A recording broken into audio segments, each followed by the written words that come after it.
It is said that whenever we play Antakshari, we never sing songs of 80s and 90s.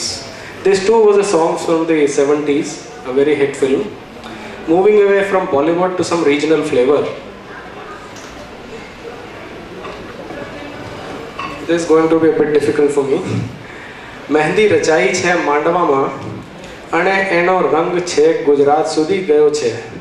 હવે મહેંદીનું શું રંગ લાગ્યો છે તે જુઓ અને તેની મજા લો. We bring you a Garba by participants of the Bapat House. Let's sit back, enjoy and indulge ourselves in the regional flavor.